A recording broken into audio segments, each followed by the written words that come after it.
I don't know, like, she's out there. You're the Florida version of Sex in the City, JD. That's when I was smoking my cigar. Don't be an asshole today.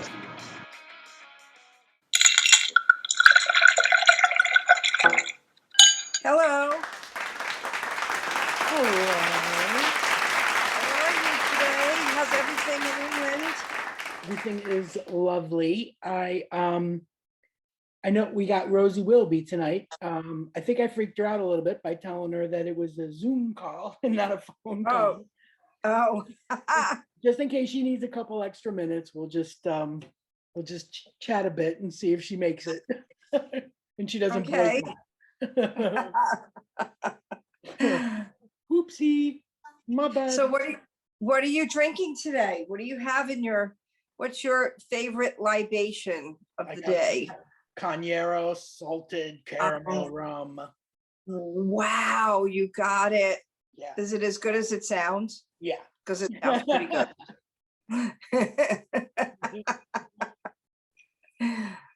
That's a beautiful thing.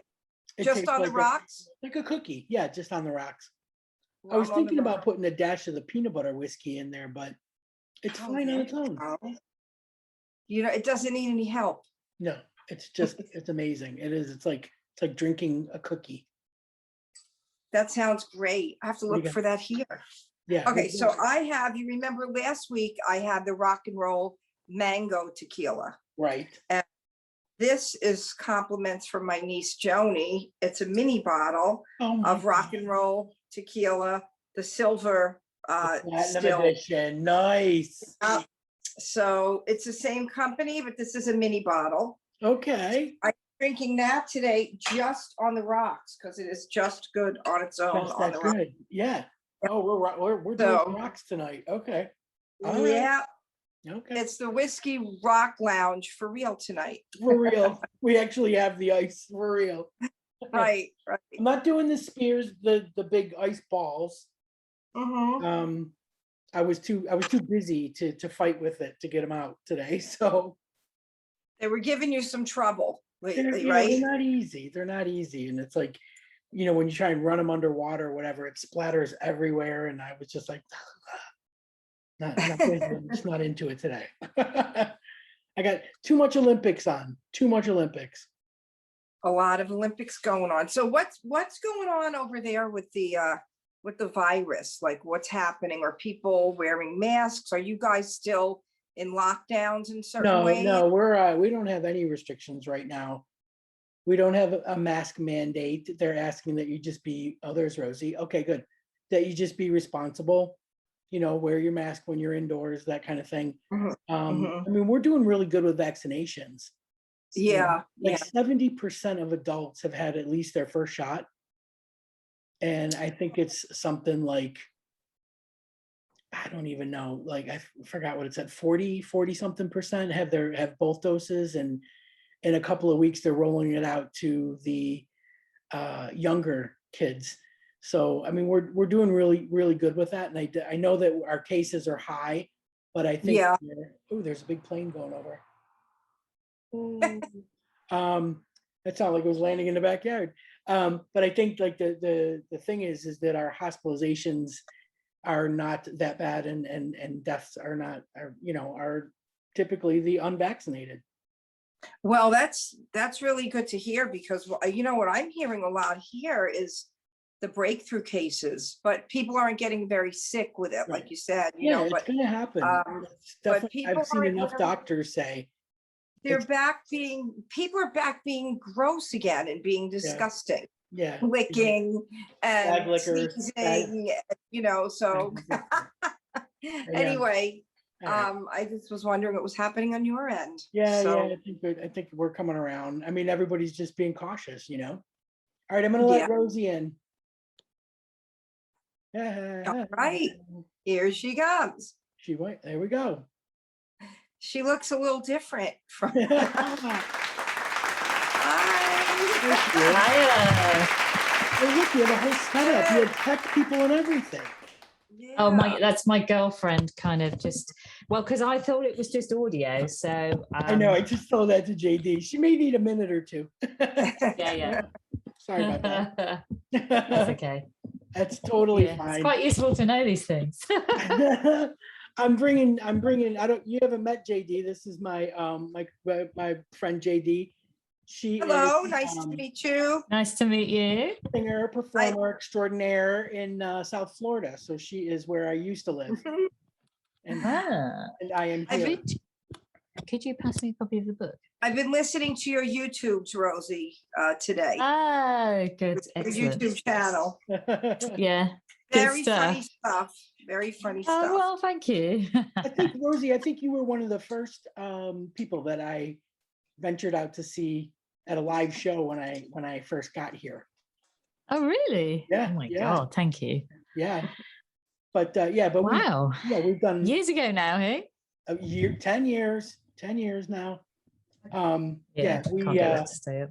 We've done like a lot of little things together, I think the last time I saw you was Clexicon.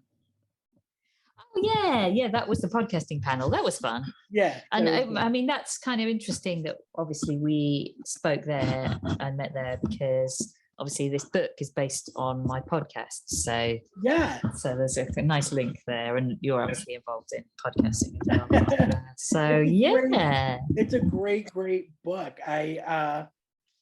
Honestly, I think like Jay, didn't you say today, this is a book everybody needs right now? It's so relevant.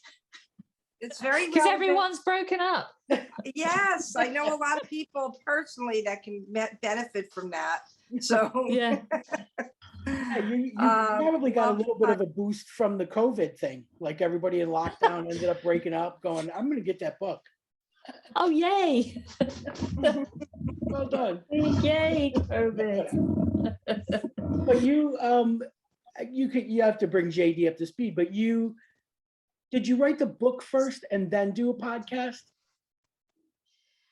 Yeah, no. In fact, the other way around. I did the podcast first. Right. Yeah. So I did the podcast and then turned it into a book. But along with the podcast, you did like some live things, like you did live podcasts basically. Yeah, that's right. I did live podcasts in front of an audience. So yeah. Awesome. Yeah, and they were really fun. But obviously lockdown kind of put a real spanner in the works with those. Yeah. So shut down the tour. But yeah, so the Breakup Monologues was born a few years ago when I had been touring this trilogy of shows all about love and relationships. And I mean, the show about breakups in particular was inspired when I got dumped by email and decided that I felt better when I corrected her spelling. Yeah. I like that. But see, now you have a girlfriend that's your tech person that's setting you up with see what happened there? Yeah, it's very good. It's very good. No, well. She's good at making a boom mic stand firm. Oh my God, I feel so unprepared. I'm going backwards. Like I used to have boom mics and setups, and now it's just like screw it, just open up the laptop. So lazy. But I think my first question has to be: has this experience been a cathartic thing for you? Or... Yes. Has you mean has the experience of writing a book about breakups been cathartic? Yeah. I mean, I think so. I think this whole exploration of breakups, which is kind of quite a few years of doing comedy and then doing the podcast all about breakups and then eventually turning it into a book, it's very cathartic. But it's really interesting because I think through all of this, I've discovered that, I'm probably become quite resilient to dealing with breakups, and I actually have become aware of their positive effects as well as obviously the horrible, painful parts of them. I've become aware how they can be an opportunity for transformation and growth and change, and can almost be the sort of kick in the bum that you need to go and start a new career or a new adventure or try something different in your life or go traveling. You know, and it can sometimes be a catalyst for good change. So I do think breakups, you know, in a weird way can be quite addictive. And I think I've become quite resilient to them. But it's really interesting. I sort of had a light bulb moment. I was at a women's writing festival this weekend called Prima Donna Festival. And I was thinking in the tent about what I was going to chat about on the podcast recording the following day. And I was thinking about how, for me, I think what has been so important to me about marking and celebrating and thinking about and talking about breakups has been that it is, in a sense, a way of, you know, marking and documenting the end of a relationship is a way of acknowledging that the relationship actually happened. And I think in our world, in our sort of queer world, so many of our relationships are invisible. And I, in fact, have talked a lot about a relationship I had with a woman who was in the closet and how complicated and how difficult that was. You know, she did once try to make me feel better by telling me her parents had enjoyed the film Brokeback Mountain. Which I thought wasn't giving the best sense of how well gay relationships can turn out. But the point is I think it feels like our relationships are not marked or validated or documented in the same way that heteronormative relationships are. Obviously, now we can get married, but, you know, that whole heteronormative structure of kind of wedding anniversaries and anniversary gifts and celebrating the longevity of relationships and couples who have children kind of over and above other sort of relationship setups and structures felt like it sort of excluded and erased our relationships that fell outside of that. So I think for me, sort of thinking about breakups is thinking about visibility of relationships, because if something ended, it definitely began as well. Yeah. That's a really good point. Yeah. That is. Are you like gathering information from people and processing it, and like you must get so much feedback, you know, like it's got to be endless, because it does kind of apply to everybody, you know, like everybody has relationships and everybody has breakups, but what you just said makes sense, because what I see is that like gay men seem to do all the things that you just pointed out. They have big anniversary parties and they have big engagement parties and they have big, you know, these gatherings. I was just watching Friends from College on Netflix, and it's kind of, the second series is all about the gay guy's wedding, you know, and it's like, yeah, they don't make big deals out of lesbian anythings, you know, even adoptions, like nothing. It's like, well, maybe, you know, maybe we make a big deal out of our cat's birthday or something, or our dog. Speaking of which, she's being good. Like, making sure she's not ruining the house behind me while I'm talking away. You know what I found, that people treat relationships between women more like your friends. Like that's happened to me with other friends who are straight, you know, like they don't realize they're intrusive sometimes, where they think, I don't know, like they act like you're just like your girlfriends, but like friends, you know, girlfriends. So they may think nothing of calling you at night, like when it's a man and a woman, like they may say, well, she's with her husband tonight, so let's not bother her. Or she's with her boyfriend tonight, so let's not bother her. But when you're two women together, it's not, they don't look at it the same way, you know. It's like, well, let's pull her up and like I don't know, I just feel that way with some people. They don't look at it the same way. They don't realize that it's a romantic situation. You're not introducing your girlfriend as your roommate, are you? No, okay, not anymore. But some people assume, some people make that assumption, don't they? The other thing I talk about a lot in both of my books about the difference between gay men and gay women, or queer men and queer women more broadly, is the divorce rates, and before that, civil partnership dissolution rates, and how actually queer women divorce at a rate several times the rate at which queer men separate. So it kind of turns on its head what our cultural expectations might be of those kind of gendered roles. So women are breaking up really, really rapidly. We're going on this kind of cycle, this roller coaster, this merry-go-round of serial monogamy. It's like a revolving door of partners. But it makes sense if you look at heterosexual divorce rates, because 75% of straight divorces are initiated by the woman.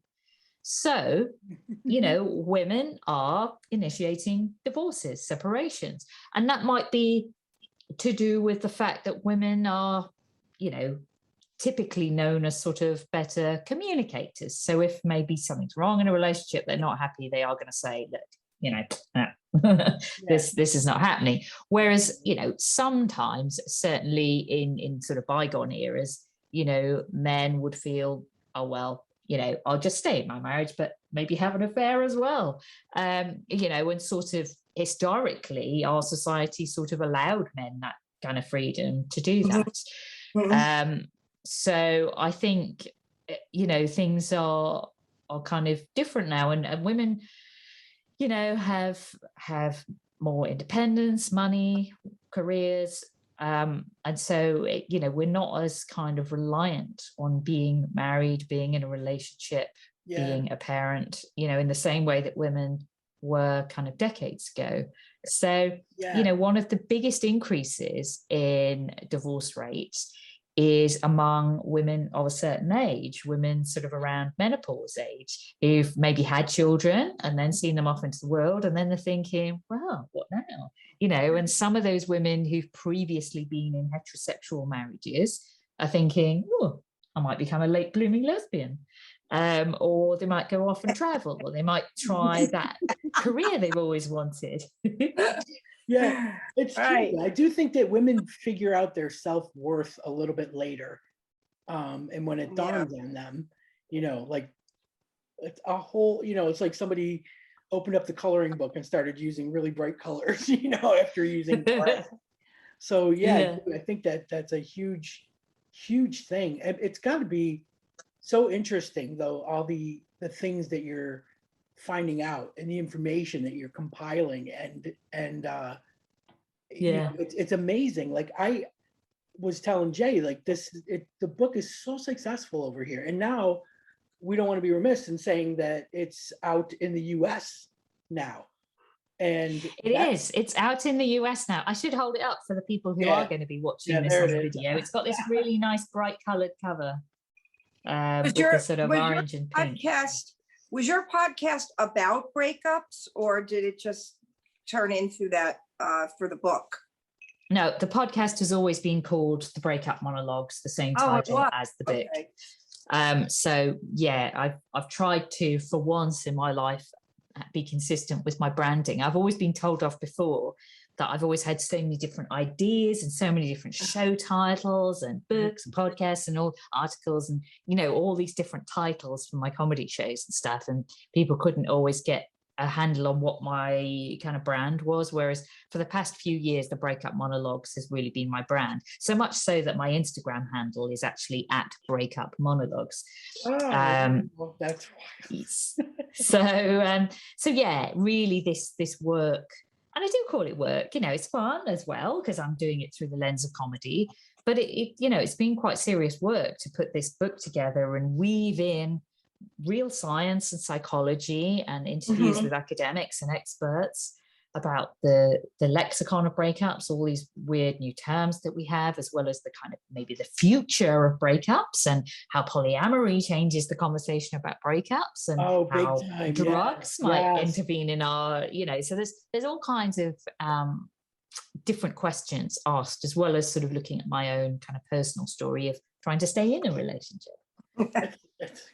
It's really, I'm so happy for you. Are you going to the States? Are you going to go? Have you been? I mean, I've been in the past. I would love to go, but obviously travel has been you Oh, know, yeah.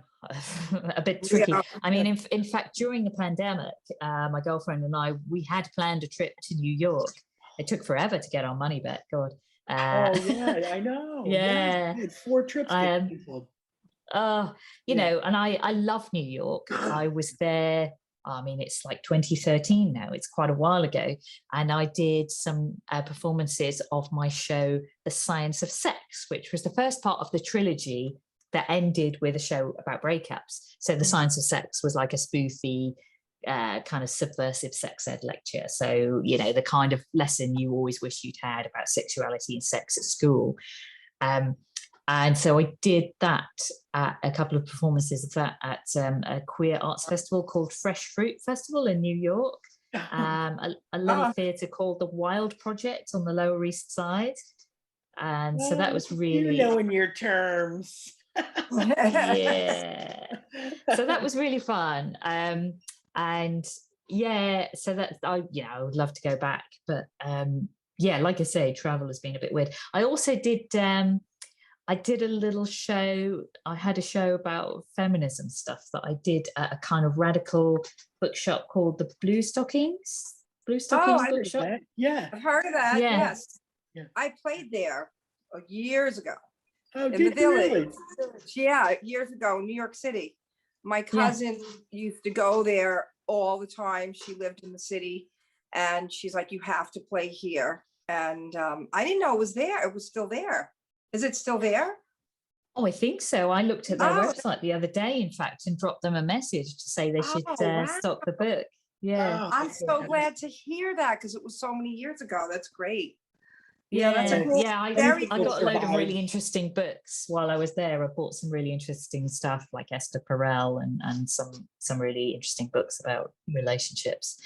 So yeah, that was really, really fun. But yeah, I think probably my most recent time in the US was 2016 when I was in LA for the Lambda Queer Writers Retreat, which is this I don't know if you've heard of that, a queer writers. Yeah, it was really good. Yeah. So I was part of the nonfiction cohort with Sarah Schulman teaching us nonfiction, and I was the only UK writer there. So that was really exciting. And we were at the USC, the University of Southern California, and I mean, the writing and the tuition was amazing. But the thing I can really remember clearly is the swimming pool at USC was amazing. And because I was the daft Brit, like I went in at lunchtime in July because there was no one else in. It was like swimming in the bath. It was so hot, but it was amazing. That's funny. Well, yeah, with the it's an actual Olympic training facility, I think. Yeah, it's a gorgeous swimming pool. It's one of probably the nicest swimming pool I've ever swum in. And even though it was a bit hot at the middle of the day, I loved having it all to myself. It was amazing. Yeah, I can't imagine that happening often there at the campus. It's like at USC is like infamous, so yeah, it was amazing. I guess it was summer holidays. I don't know, possibly in July. Yeah, so it wasn't as busy as some of the time. That it would be so great to be able to get back on the road again. Like I know things are happening, but so slow. Yeah, like a lot of my slow. I mean, I am doing some festivals in the UK, but yeah, we'll see when I can maybe get out and about wider than that. Yeah. There's a lot that it's starting. I've noticed like there's a lot more things that are starting to happen. We were just talking about the fact that like we're doing so well on vaccinations, over here, like that's huge. That we're doing something good. But then poor Jay, you're in Florida where they're not doing well with awful. anything. Man, I've been complaining because I just don't think they should have taken the mask mandate. I don't love wearing a mask, but I think they should not have taken that away, considering, and I always say this, I know I repeat, we're such a melting pot because so many people come here from everywhere on vacation. So I just think we're left completely unprotected. And then people tell me, well, you can still wear your mask, which is true, and I do, but it would be really nice if everyone needed to when they go into Target and they go into a restaurant, and it's not that way anymore. And no one is wearing them. And people are going right back to their old bad habits. No one's doing the sanitation protocol, which being OCD, I loved. They wiped everything down, like all the condiments in the restaurants, and they wiped down the carts. None of that's happening anymore. Next to every where you sign for your credit card, the pin pad always had like a little Purell thing next to it. Gone. That's not there. So of course the numbers are going back up again. And it's like, I still continue my OCD training. I've been in my whole life. So that's working for me. But yeah, it's bad. It's bad here, but I want to make it over there to you guys, but are you letting people in? Yeah. At this point? Yeah, now we are. I just sent my mother. Are you letting Floridians in? Because yeah, I sent my mom the headline. You don't even have to quarantine. Nice to know. Quarantine. So yeah. But I mean, numbers are quite bad here as well. I mean, we'll have to see how it goes. I still wear a mask a lot of the time. Yeah. Yeah. I mean, and I've been talking to a lot of my friends in Australia just lately as well, because the book has just come out there too. And of course they're in lockdown and hardly anyone's been vaccinated there, when they've been doing so well. A few months ago, early part of this year. I hadn't heard anything, about it being bad in Australia at all. And now my wife's mother was supposed to have surgery today, and her surgeon's kid came in contact with someone with COVID. So the surgeon himself has to isolate. So everything's out. And it's like, oh my God, they've been doing so well. And then at a time like this, it's like unheard of. So yeah, it's making its way. It's making its way. I just think, masking up and getting vaccinated, and just, we have to snuff it out. I mean, you have to stuff this out. Like, I can't stay in this house any longer. No, I'm kidding. I do go out every now and then, but it's like, I remember having Katie Hall, right, formerly of Planet. Right. Yeah. So we had her on, and she was saying, like, the amount of thought that you have to put into before doing something. Now it's like, well, I have to take a train, or I have to take a bus. Well, I have to, do I have to wear my mask? I have my hand sanitizer. Is it going to be hot? Is it going to be cold? Is it going to, like, it's like, it's so confusing. I mean, now I'm doing some festival gigs in the UK here.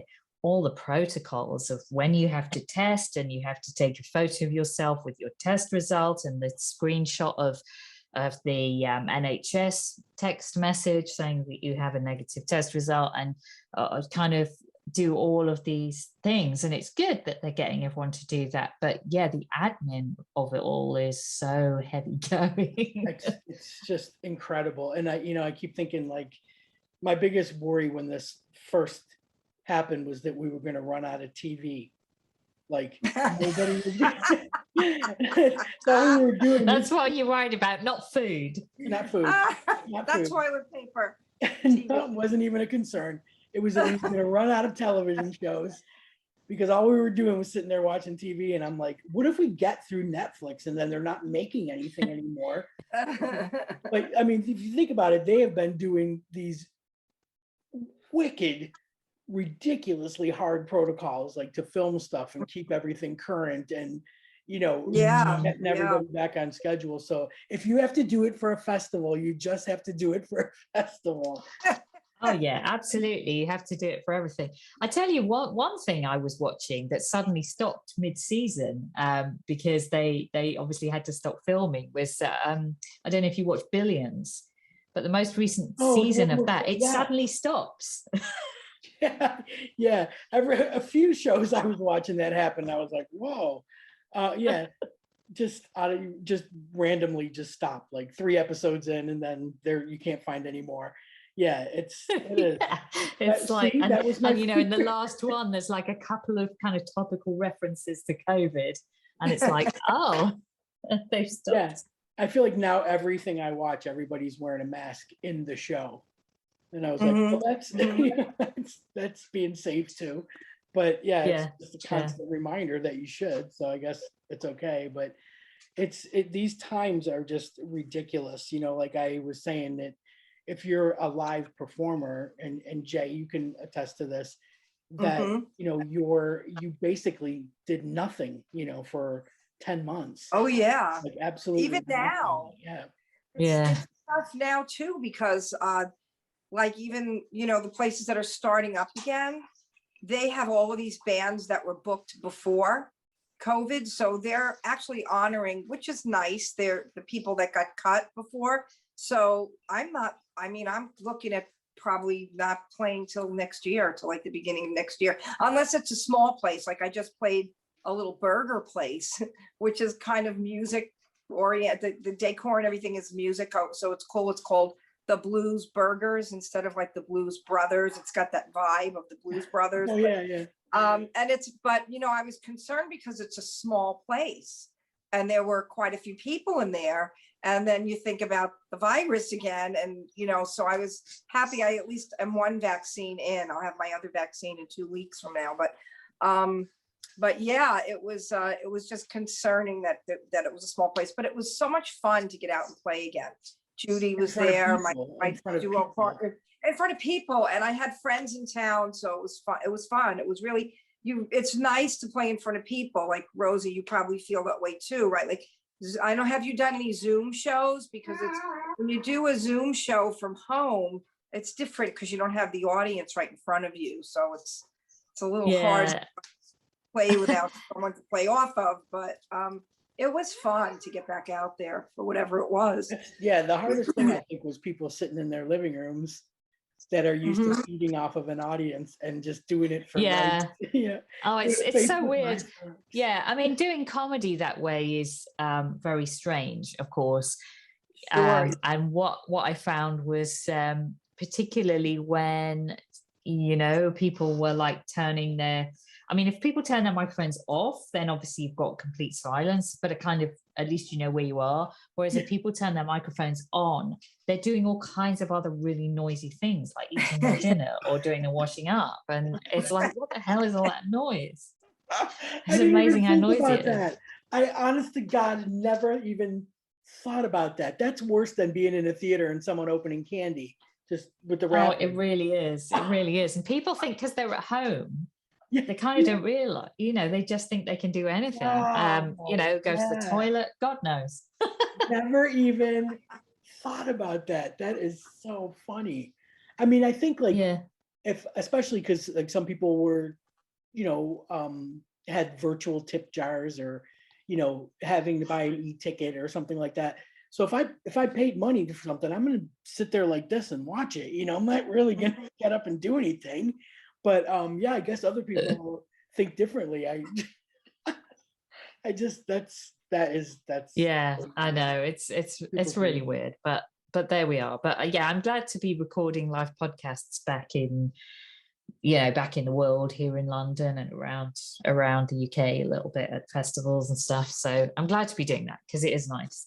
Yeah, that seems to be a great way to collect material, basically. You know, like, this is, I mean, everybody. I think after like a little grace period, a little mourning period, then people are really open to talking about their breakups. So yeah, well, they say, don't they, tragedy plus time equals comedy. So exactly I think we don't talk about it enough. So that's what I've really been trying to do, is to foster a sense of community around everyone who's been dumped, or you know, if you're the person who has done the dumping, because sometimes that's painful too. Of course, you know, but yeah, I think when we record at festivals, particularly, there's an interesting atmosphere, because we were just recording this show the other day when I was saying about, for the first time in ages, I slept in a tent, but that's a whole other story.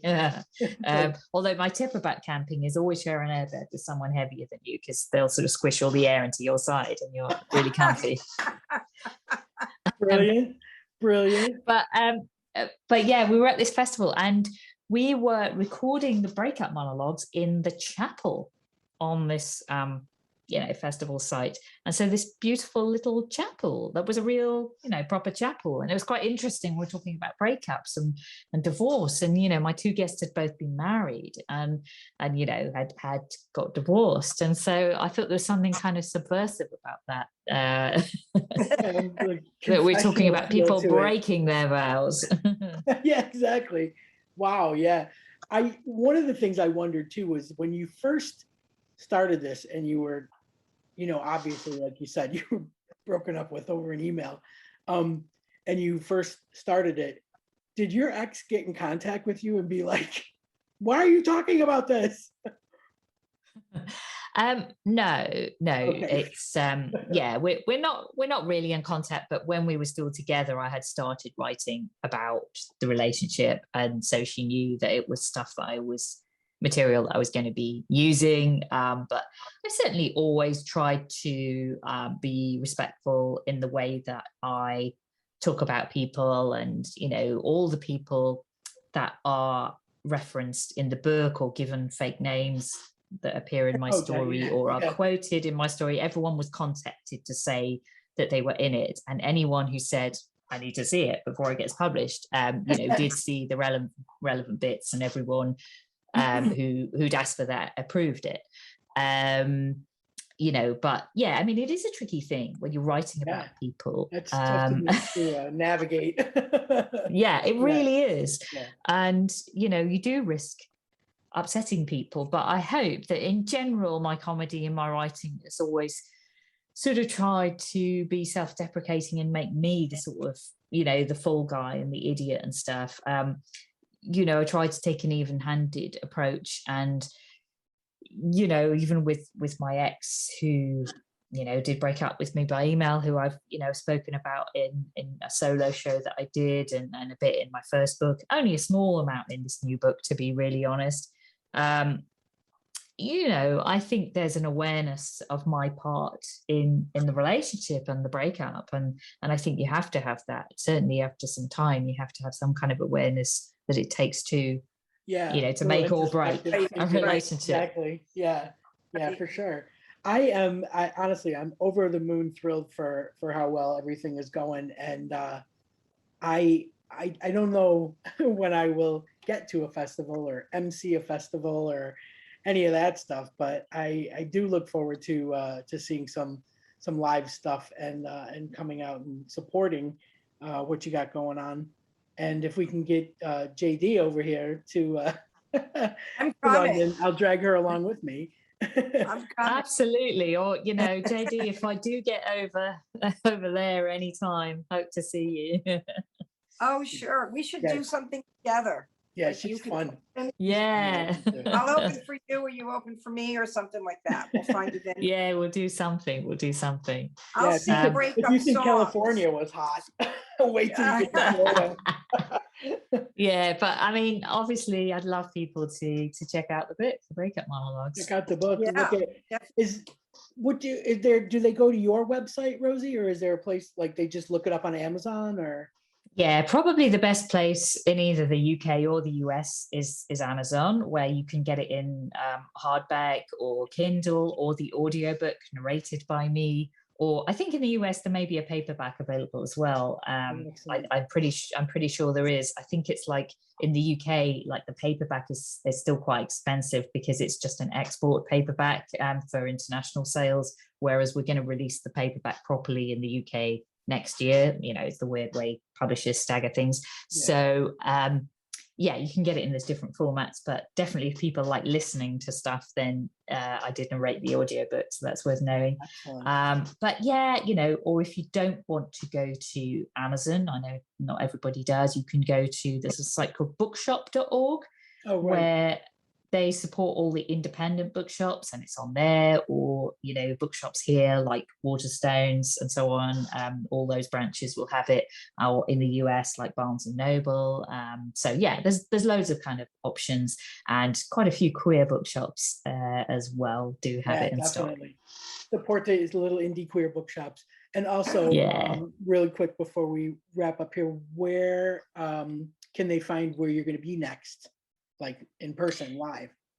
Yeah, well, the best thing for that is to follow me on Twitter at Rosie Wilby, or I also mentioned Instagram at Breakup Monologues. But yeah, Twitter is probably where I'm posting most frequently. So if people are on Twitter, that's it. I think we follow each other, so we message each other there. But yeah, that's probably the best way to stay in touch. But also, of course, you can listen to the Breakup Monologues podcast on all the podcast platforms as well.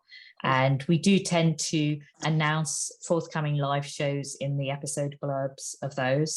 Oh, good. Okay. That's cool. Excellent. Well, Wow. geez, it was so good to see you. Wonderful meeting you, Rosie. I Yeah. cannot read your book. Yeah. Fantastic. Now you got something to Look do forward this to seeing what you weekend, think. You're not playing out, Jay. You might as well just stay home with a good book. I'm going to get Rosie's book, and I'm going to get your other book, Denise, because I didn't have that one. Oh, there you go. I ordered it today. So Excellent. on the way. Your dream. All right, ladies, it was so fun again. Thank you, Rosie, so much. I know you weren't expecting to be on, but here you are, and you did well. You did great. You look marvelous. Yeah. No, it was all good. It was all good. I wasn't sure if it was just audio or video. Like, people keep catching me out with that, and they're like, "Oh, it's video as well." I'm like, Right. Said these are COVID times. We don't have to wear makeup, wear a bra, nothing. We're still in COVID times. We're good. Well, listen, all the best to you and the book, and tell your girlfriend thanks for setting you up. I will. She did well, right? Yeah. So long, ladies. Good to meet you. Bye. Bye. There, Jesse. He drank way too much whiskey. Like, never stop chasing your dreams.